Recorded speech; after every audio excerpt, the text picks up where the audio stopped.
Hai semuanya, Assalamualaikum. Selamat datang di channel Dasilva Raditya. Nah, di kesempatan kali ini saya ingin berbagi bagaimana caranya bikin salah satu kue kering yang sangat ingin dibikin sama teman-teman semuanya, yaitu putri salju. Nah, cara bikinnya seperti biasa sangat simpel dan mudah banget. Tinggal kita ikutin aja step by stepnya. Dan lagi, ini bahan-bahannya sangat mudah ditemuin di sekitar kita. So, buat teman-teman yang udah penasaran apa saja bahannya dan bagaimana cara pembuatannya, jangan kemana-mana, tonton terus hingga akhir. Terima kasih.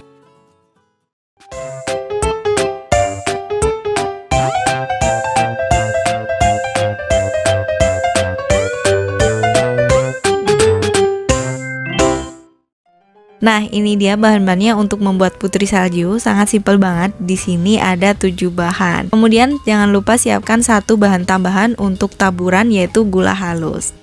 Langsung aja kita ke bahan yang pertama. Di sini ada 200 gram margarin atau bisa menggunakan butter atau juga bisa menggunakan Blue Band Cake and Cookie seperti ini. Di dalam Blue Band Cake and Cookie ini ada margarin dan mentega. Kemudian satu bungkusnya ini beratnya adalah 200 gram. Jadi saya nggak perlu nimbang lagi. Semua satu bungkus ini akan saya gunakan.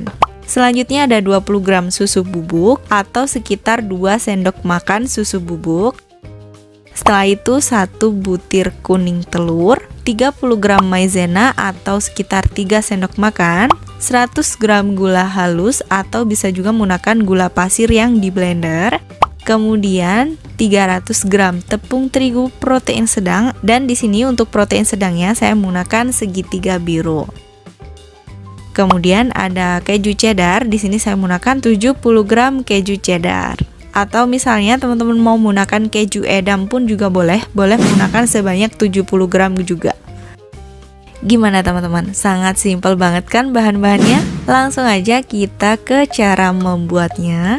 Yang pertama, kita akan parut kejunya terlebih dulu. Untuk keju yang saya pakai adalah keju cheddar mereknya Kraft Cheddar. Nah, ini setelah kita parut seperti ini, kita sisihkan terlebih dulu. Kemudian kita siapkan tempat seperti ini untuk mencampurkan semua bahannya, mulai dari margarinnya terlebih dulu. Untuk margarin ini saya menggunakan Blue Band Cake and Cookie atau di sini campuran antara margarin sama butter. Kalau misalnya teman-teman menggunakan margarin aja full juga boleh, atau butter aja juga boleh. Jadi bisa disesuaikan selera teman-teman aja. Ataupun misalnya teman-teman mau gunakan separuh margarin, separuh mentega juga boleh. Jadi sesuai selera aja. Setelah kita buka semuanya, ketiga sisinya udah kita gunting, kemudian kita tuangin semuanya. Lebih baik membuka Blue Band Cake and Cookie ini seperti ini karena lebih mudah aja daripada ditekan atau diplotot gitu biar keluar. Lebih baik seperti ini aja, dibuka semuanya, tiga sisi-sisinya, lalu dituangkan ke dalam wadah seperti ini.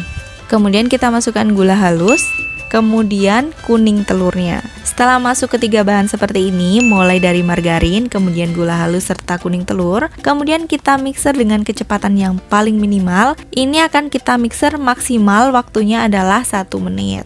Nah, kita mixer seperti ini, jangan lupa dengan kecepatan yang paling kecil atau yang paling minimal. Kita mixer hingga semuanya tercampur rata. Untuk waktu yang saya gunakan di sini adalah sekitar 46 detik atau nggak sampai 1 menit, karena sisanya atau sekitar 15 detik lagi akan saya gunakan untuk mencampur keju cheddarnya. Nah, ini akan saya biarin dulu hingga rata.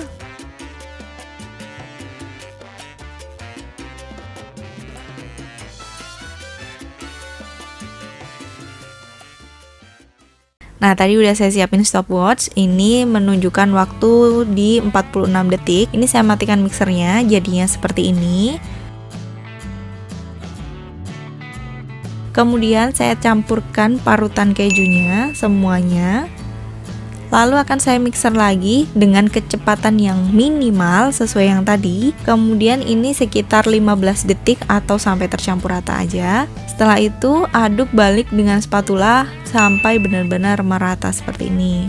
Kalau udah merata, kita campurkan bahan sisanya, mulai dari tepung maizena, susu bubuk, kemudian tepung terigu protein sedang atau di sini saya menggunakan segitiga biru. Lalu bisa kita aduk rata menggunakan spatula. Kalau yang nggak punya timbangan, untuk 1 sendok makan tepung terigu agak munjung dikit itu sekitar 15 gram. Jadi untuk ambil tepungnya sekitar 20 sendokan lah. Kemudian ini kita aduk rata semuanya sampai benar-benar tercampur rata. Jadi nggak perlu menggunakan mixer, kita aduk balik aja menggunakan spatula. Nah, kalau udah seperti ini udah siap untuk dicetak. Yang pertama kita siapin dulu tempatnya atau loyangnya. Di sini saya menggunakan loyang 26 x 26 cm dan bagian bawahnya atau alasnya saya alasin menggunakan baking paper.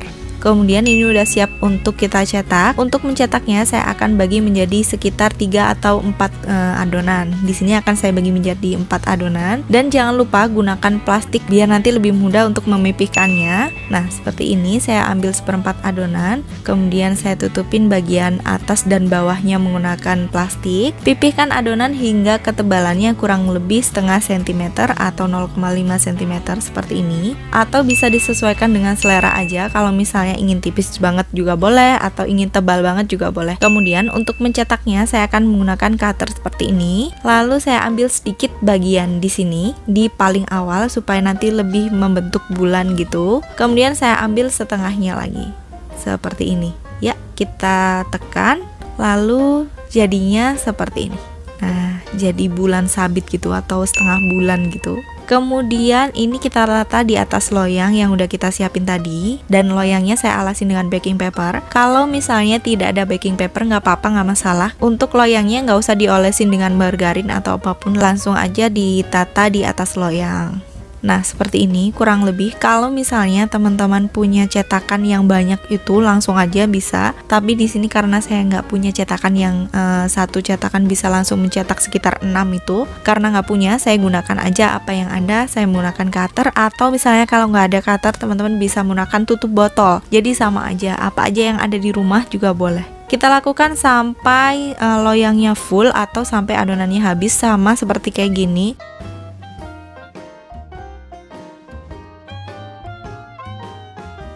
Setelah selesai, ini udah yang terakhir. Untuk satu loyang ini udah yang terakhir. Kemudian ini udah siap untuk kita oven.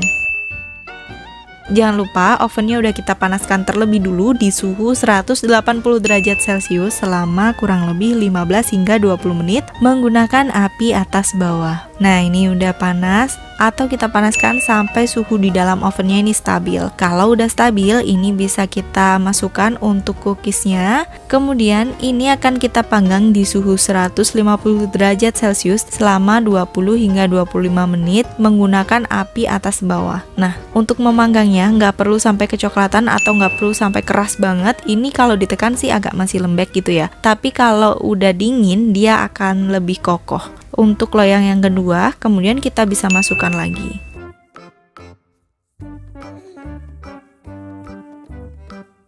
Setelah itu, loyang yang pertama tadi kita biarin hangat, dan setelah hangat bisa kita kasih bahan taburannya atau pakai gula halus. Kalau misalnya gula halusnya mau ditambahin susu bubuk juga boleh, jadi bisa sesuai selera. Ini cookies yang udah kita panggang, udah matang, dan ini masih hangat kondisinya. Kemudian bisa kita masukkan ke dalam gula halus ini untuk ditaburi, atau bisa langsung ditabur di bagian atas menggunakan ayakan. Jadi mana yang lebih teman-teman suka aja. Kalau saya pribadi lebih suka dicampur semua seperti ini supaya semua bagiannya terkena. Kalau udah dimasukkan ke dalam bahan taburan atau gula halusnya, bisa kita tata di toples seperti ini. Nah, ini masih fresh from the oven atau masih panas banget. Jadi ini benar-benar baru keluar dari ovennya. Nah, ini akan saya kasih contoh kalau masih panas banget. Kalau cookiesnya masih panas banget, kemudian dimasukkan ke dalam gula halusnya, dia akan cepet mencair seperti ini, teman-teman. Nah, jadi dia nggak nempel gula yang nempel gitu, nggak. Ya nempel sih, cuman dia mencair dan nempel. Mau diulang berapa kali pun dia bakalan cepet mencair.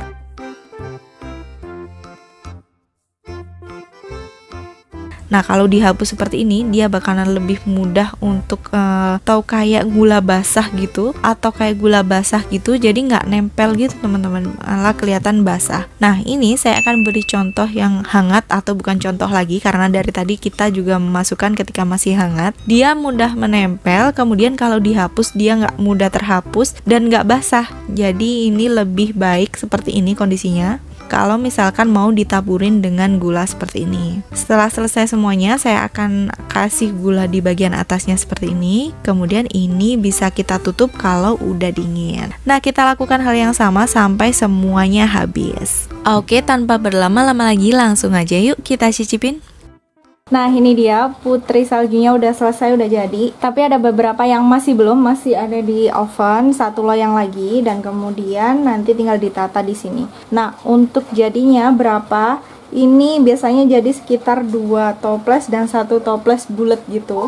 Nanti saya akan cantumkan di bawah berapa mili, ini saya lupa, nanti saya lihat lagi. Saya cantumkan aja di bawah berapa mili untuk 1 toples ini. Seperti ini enak banget, rasanya pas, gurih, manis, semuanya pas. Kalau di rumah sih biasanya lebih suka ditambahin sama taburan susu bubuk. Tapi ini yang wajar-wajar aja, yang biasa-biasa aja. Sekarang ini akan kita cicipin dulu ya. Jadi untuk memanggangnya nggak perlu sampai kering atau sampai kecoklatan, jadi nggak perlu sampai seperti itu. Nih, coba. Wow, nggak perlu banget. Bismillahirrahmanirrahim. Dan dalamnya itu matang. Gurih, manis, semuanya pas.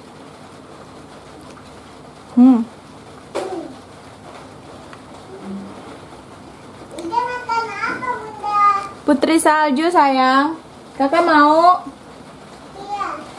Ini tuh enak banget, serius teman-teman harus bikin ini. Caranya simple, bahannya juga sangat simple banget, tapi rasanya seperti biasa, luar biasa banget. Jangan lupa cobain di rumah. Oke, segitu dulu untuk kali ini, semoga bermanfaat. Jangan lupa cobain bikin putri salju ini di rumah, karena bahan dan cara membuatnya sangat simple banget. Tinggal kita telaten aja untuk bikin atau mencetaknya satu persatu. Jangan lupa juga tonton video saya yang lainnya, siapa tahu video saya bermanfaat buat teman-teman semuanya. Dan sampai ketemu di video selanjutnya. Bye, wassalamualaikum warahmatullahi wabarakatuh.